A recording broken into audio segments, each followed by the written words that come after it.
ja mówię do tego, nie? Bo to jest ścieżka do nagrywania, oczywiście. Tak. Dobra. Jak chcesz, możemy Czekaj. przestawić, jakoś, żeby Ci było wygodnie Co po ja? prostu. Jak będziesz miał Tak? szczególnie tą część demo, Tak, to będzie Ci wtedy... okej. Dobra. Tak, zobacz, czy to Ci nie będzie przeszkadzało. Sobie tutaj- Tylko ja zobaczę, jak to się wyjmuje. No, jakieś...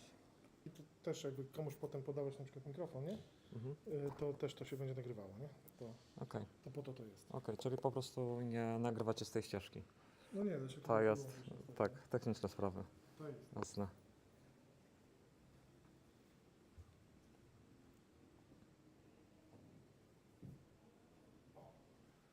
Mhm. To jeszcze dodamy tutaj. No. Świetnie się to wygląda.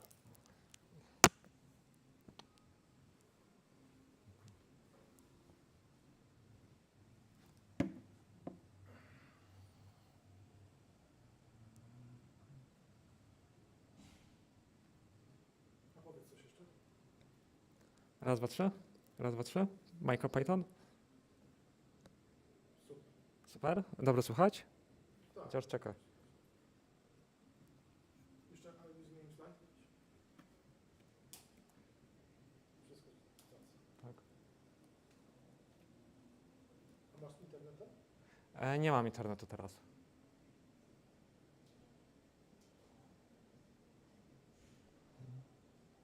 Nie trzeba się podpinać, nie? Do was, bo to jest...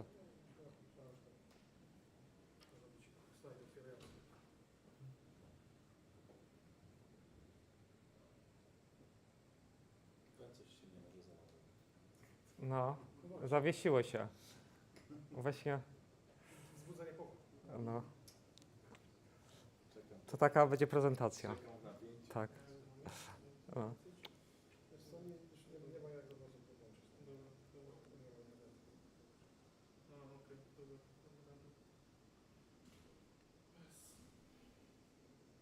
No to co, tylko zaczynamy, tam jeszcze kolejka jest po wejściu, tam się drukarka zepsuła, no mamy gdzie będą dowodzić. No, też musimy to wytworzyć. No, znaczy, żeby się nie rozpadło, tutaj trzeba zaczynać. To co? Zacznijmy. Hello everyone, we are going to have okay. Tak. We are going to have two presentations today. Naciskasz. Okay.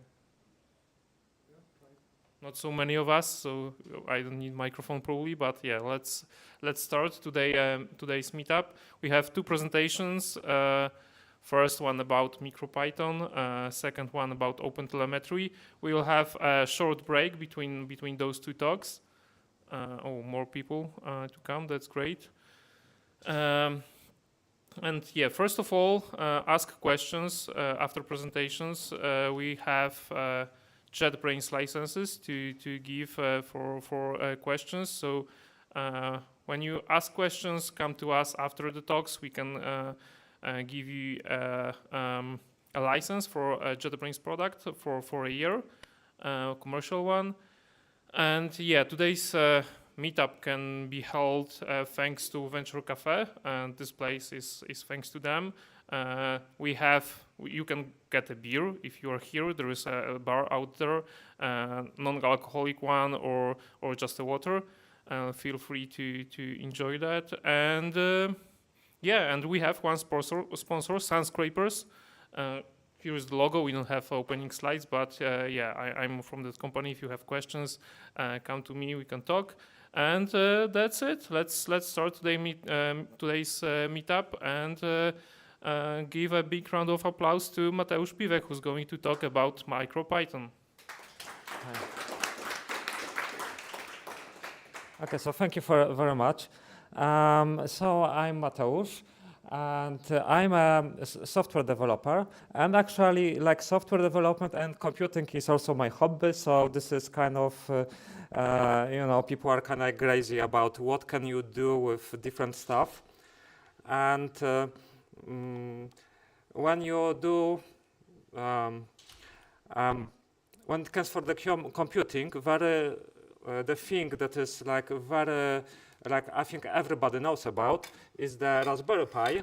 So this is this kind of device, and you know, this is like a great educational device, and also it is a device that is used in the industry. And you know, when you are creative, you are looking for, like, you are wondering what can you do with a different stuff and how to connect this, and how can it be used, and so on. So as a hobbyist project, I started wondering if I can do something kind of new with the. Okay, it's good. Try again. So at what point I was wondering if there is something kind of new to do with the Raspberry Pi and the MicroPython. And I have come up with the idea to do like a small research about would it be good solution to boot Linux using MicroPython. And so who of you knows what the init system is? Okay, so Linux init system. And the MicroPython? Okay. So when you have the Linux computer, then every system must boot. And in order to boot system, the kernel in Linux is a central part, while the init system is responsible for bringing services, so all together can work. And in other hand, there is so-called MicroPython, and MicroPython is the re-implementation of Python, but it was implemented with the microcontrollers in mind. So it was implemented with the small, tiny computers that have kilobytes of RAM and that have just megahertz of the CPU speed.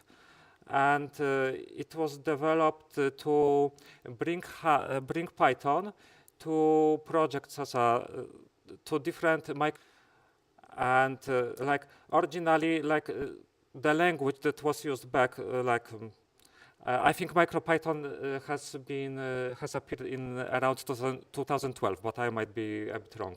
But anyway, so before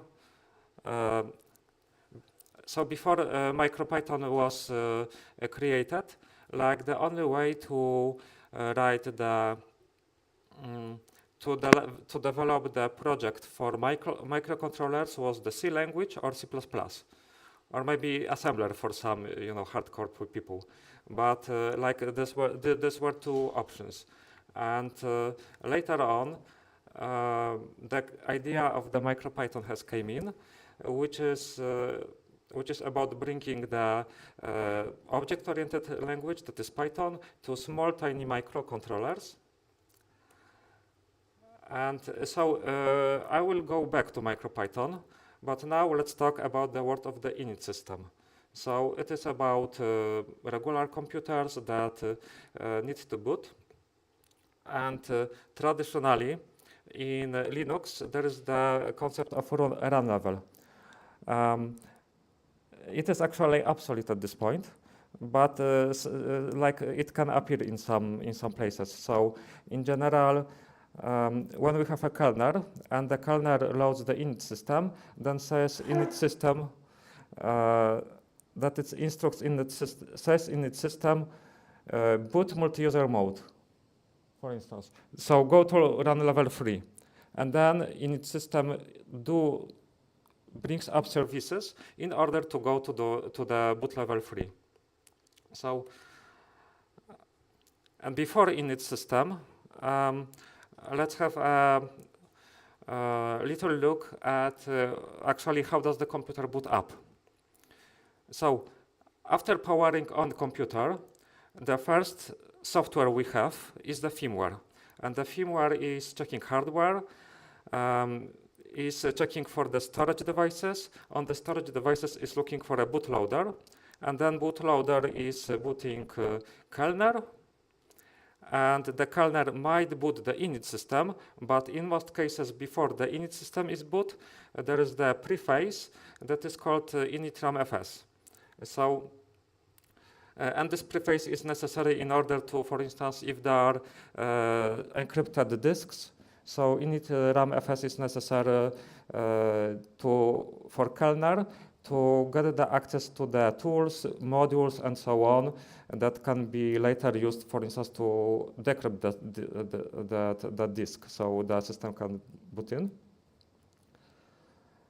And when the init system comes, when the kernel is after init ramfs, kernel is bringing up init system, and the init system is responsible to finally boot the computer, so it is ready for user to log in and to serve the services. So in general, like there are 8 points for the init system. And let's go briefly through all the points.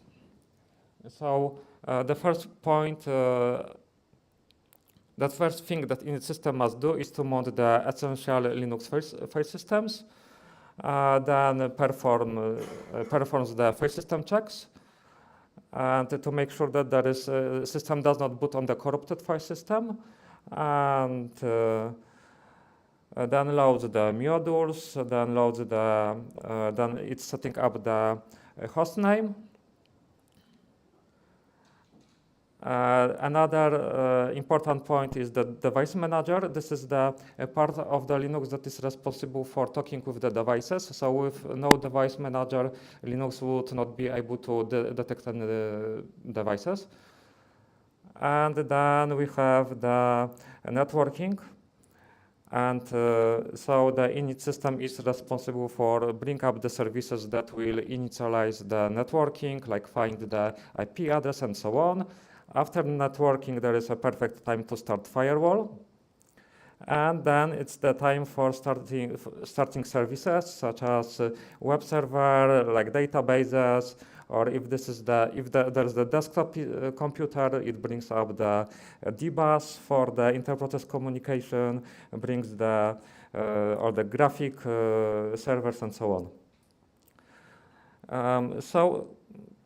And after this, system is ready to operate, and it is in so-called run level 3 or 5, or in a graphical target or in multi-user target.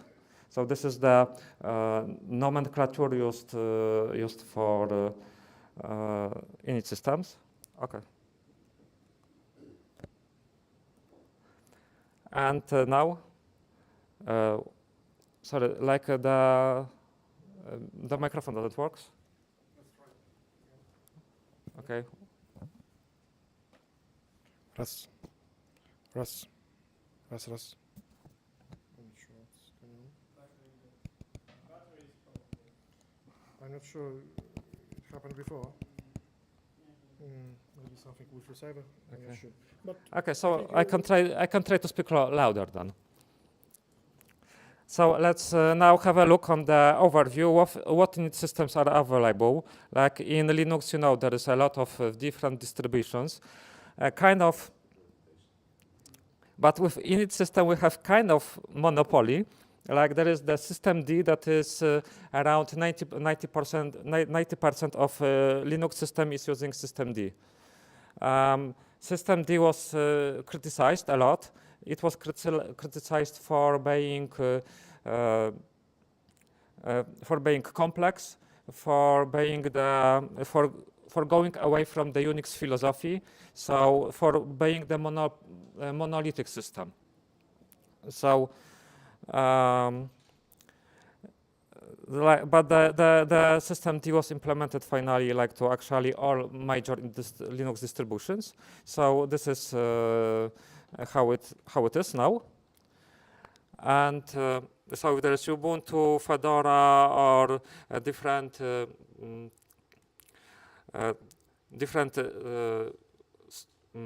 systems that run as servers and so on. There is systemd. The systemd is not portable, so it is only bound to Linux. It is very, very tightly connected with the Linux kernel. It is, but there are also another init systems, of course, because this is the Linux world. And another in systems, there is the OpenRC that is like very simple. There is old sys5 init, but there is also S6. And I think that S6 has a big potential to grow. And like this, is the init system that is oriented very much on the security, on modularity, and so on. So we will see what the future will bring. And now let's jump to another word that is MicroPython. So first, we are comparing now MicroPython with a CPython. And CPython, like the standard Python implementation, is formally called CPython. C because it's developed in C. So MicroPython is also written in C. And as MicroPython is designated for a very, very small devices, everything is simplified. So the language MicroPython keeps the same syntax as Python, but have some limitations, such as the libraries, modules have less functions. So for instance, in MicroPython there is async IO.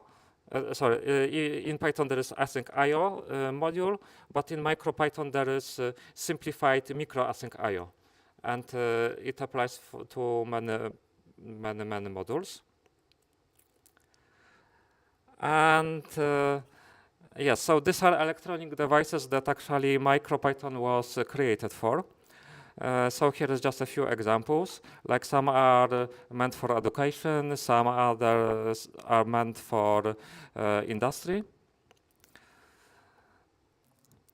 And MicroPython has a good support for the hardware. So there is a lot of modules, for instance, to talk with the LCD displays, to talk with various sensors, and so on. So this is like strictly for playing with the electronics. And MicroPython, depending on the device that is used, MicroPython has different ports. So for instance, if there is this, there is a popular SP32 to board, and there's the port that was compiled for this board. So but fortunately, we can run also MicroPython on Unix. So this is actually the my field of interest in the context of the init system. And now let's compare the MicroPython with Python. MicroPython is simplified a lot, and actually it brings some benefits. So for instance, MicroPython also, such as Python, uses GIL, which is a global interpreter lock, which is limiting the execution of a threads. And as in Python, in MicroPython there is it supports the freeze, but it depends very much on the implementation. So, for instance, some MicroPython ports does not have a freeze, which is logical because some microcontrollers might be very, very simple, so there might be no chance to run something in parallel. And now let's do a little bit experiment. When we are talking about init system, we are interested in performance. So we want to have init system to work fast, to bring up services without much waiting time. So here the threads are kind of essential. And MicroPython has the threads library that is very, very, very simple comparing the full Python. But So now I want to show you a little bit code. Let's see.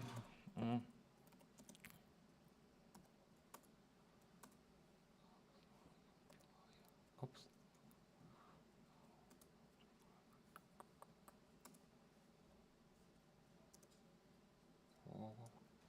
Just a moment.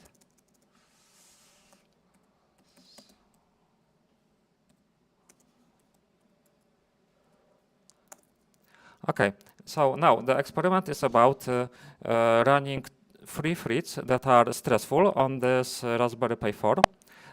This computer has 4 cores, so we will stress 4 cores. And first we will stress the 4 cores using Python, and then we'll run the same code with MicroPython.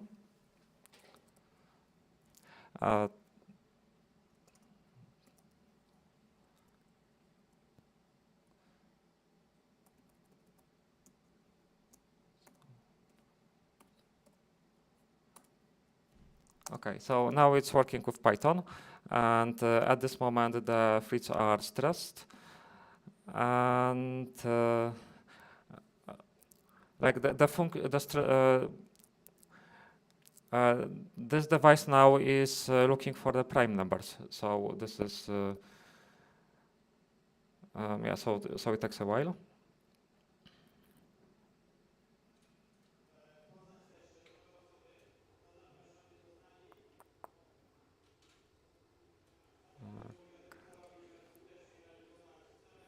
Okay, so this is the result. What was going on? Program launched 3 threads that were looking for the prime number. And the total time the program was running is 35 seconds. So now let's run with a MicroPython.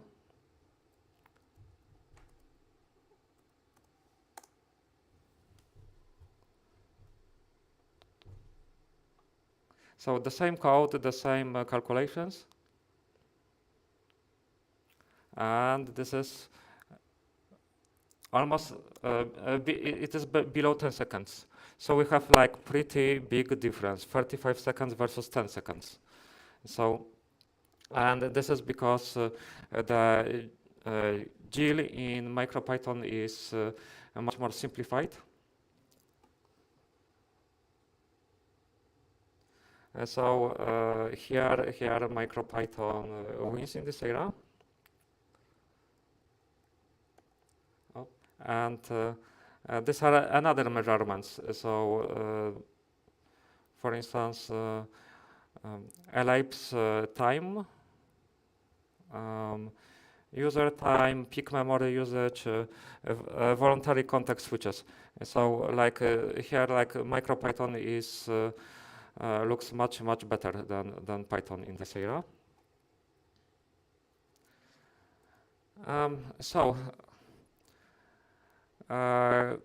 Going back to the question, can MicroPython boot Linux? Yes, it can. From MicroPython, we can call any C library, so we can make services. So we can start any services. The init system that is run by kernel has a full root privileges, so we can call anything. Yeah, so it can definitely boot the Linux. But okay, so we know that it can boot, but is there any practical usage? So I was kind of wondering, and I think one of the cool things to do with this would be to connect with the display.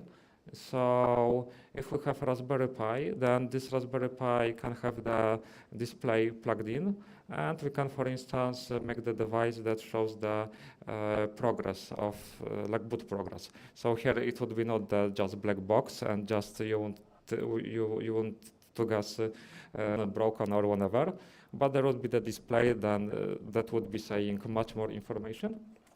So I think it would be a cool idea to do this kind of merge. And of course, like there are issues, like problems, because the init system works on the root privileges, so it is not the best idea to run such a process with the network access to give the to open sockets and so on. So like here it means like it can be done, but it requires a little bit thinking about how to isolate the processes.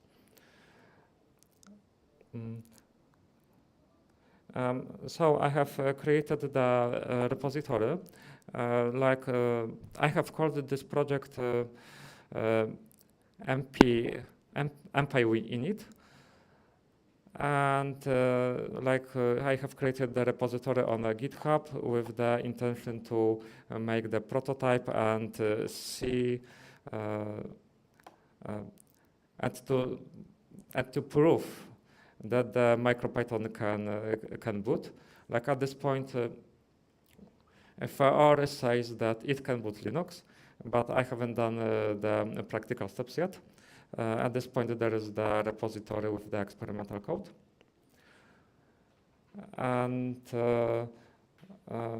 yeah, so I'm thinking when it comes for the practical part of this project, there might be the connection with the display. That would be like a kind of a selling point. So saying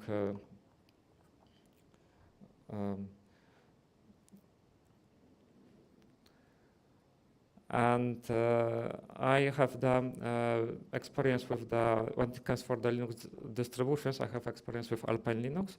So like my plan is to develop the init system in Python and start with this, the Alpine Linux. So yeah, so this is the project that I'm working on.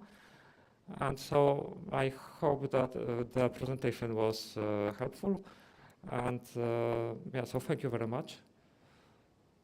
And the questions?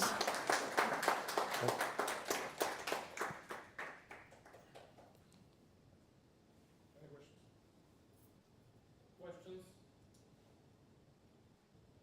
I mean, pretty obvious one. Why? Why aren't the changes that speed up MicroPython ported over to Python itself? What's more? Why the changes that make MicroPython faster are not backported to Python itself? Oh, because in MicroPython there is a very simple GIL. Like MicroPython is much simplified.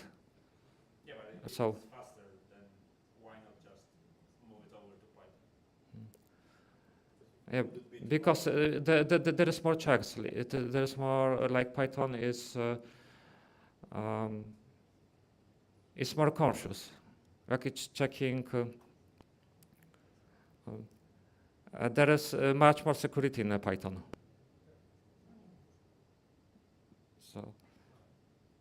So, but like in Python, in the one of the next Python, like the Python is going to get the JIT. So finally we will have some performance boost.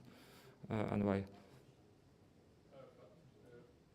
you know some example of where this unsafety of MicroPython, where you could observe it? Did you know some example from which the Python slower implementation saved us?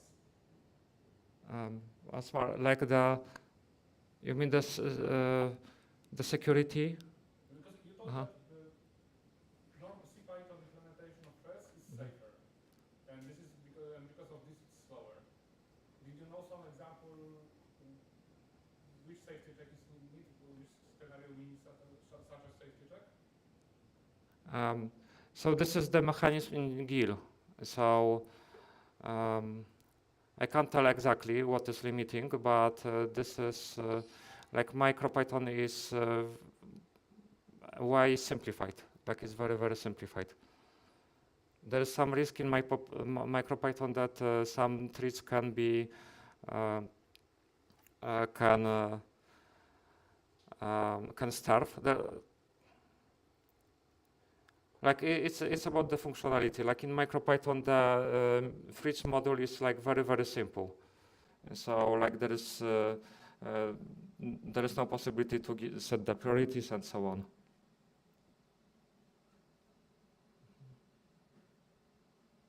Yes? One more question. You mentioned that handling or setting up displays, handling displays, external displays from MicroPython is one of the selling point of booting Linux with MicroPython. Is that the case? I mean, is it not possible currently to handle external displays with MicroPython? It is possible, but the idea is to to bring the booting progress to the display. So it is there are the modules that can talk with the displays and display different stuff, but the idea behind the init system based on MicroPython is that the init system would communicate with the user using the display. So like if there are the errors on the early stages, then display would show it. Okay. So the improvement to overall developer experience and potentially for the end user as well. so it's for practical. So it's more like practical solution. So to give the, let's say, Linux distribution that has the MicroPython that supports the display, and then as the init system have acts like can check the health status of all devices and so on, and display a proper message. Okay. So. I have a question. So you compared MicroPython to default Python, but if you think about replacing the classic init system with MicroPython, so what would be the comparison between MicroPython and C?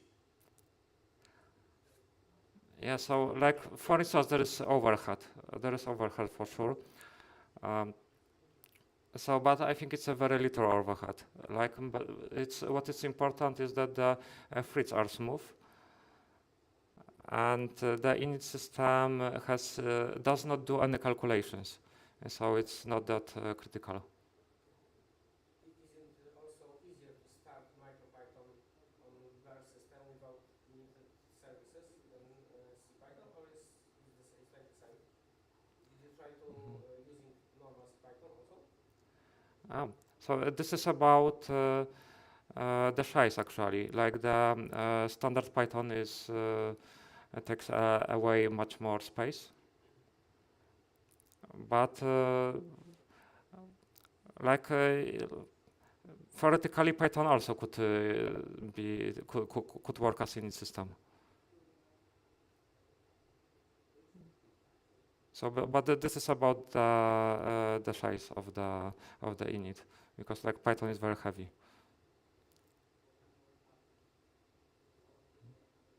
Okay, thank you, Mateusz. Okay.